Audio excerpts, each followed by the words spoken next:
WITSON. System works in through the aux of the car, so obviously that's where all your sound transmits through. Simply if I want to go over to the Android side, command panel works and everything as you would normally expect with your iDrive.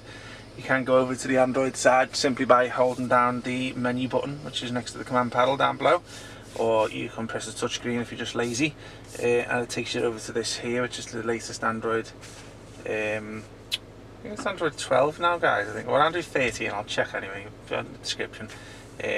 So basically, yeah, latest system, latest Snapdragon processor in there, 8 cores. You can see it's very swift and responsive, as you'd expect. You pretty much get that with pretty much a top-end Apple product, that, to be honest with you. But as I say, we tend not to sell any 4-core systems because they do carry the lag. So as you can see, nice and responsive and swift on the actions there with my finger. Okay, so navigation here, so you can put any map of choice on there. So obviously, if you've got Google Maps on there, so you can press that one. Let me just go back one there, sorry. I don't really like selling it with that map there, because obviously it's so we can just change things around, like sort of camera settings here. You can change the navi settings down below here. Let's have a little look, 1 second. I'll do that in a moment anyway, guys, just to show you a few little back end settings on here. You can change your music app there if you wanted to put something onto the home page, select your video apps on there. So obviously if you want to add, so you got your applications there anyway, this is all your back end settings. As you can see, it's got Google Maps here, Play Store, DAB radio apps. This here is your CarPlay and the Android Auto one. We haven't got it connected today, but I'm sure you're aware of that.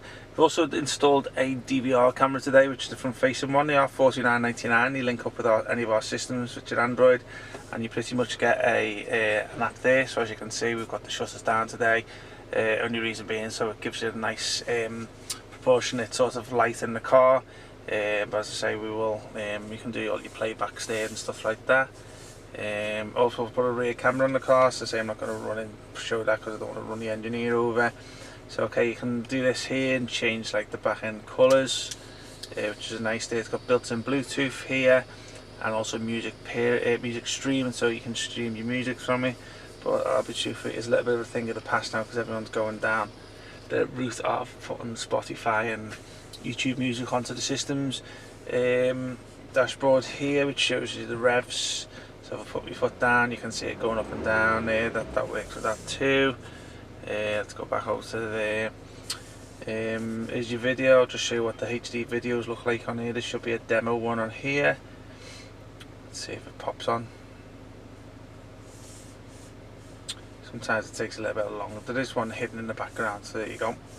So if I put that on there, let's have a little look. Works with the steering wheel controls. Let's just show you. As you can see.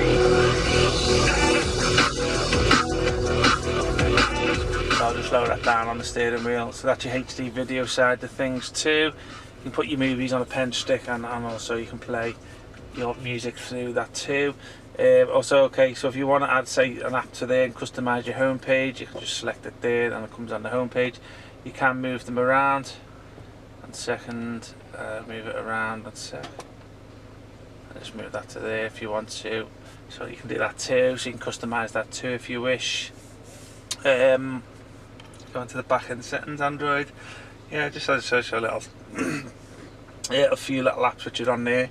Also, this is the old systems come with a sound processor, DSP sound processor in there, so you can fine tune your output on the speakers. There's your mobile. You can add 3G, 4G SIM cards to it if you wish. They do come with a little SIM card holder down the back here, which you can put a SIM card into, and you can take use it as a hotspot settings.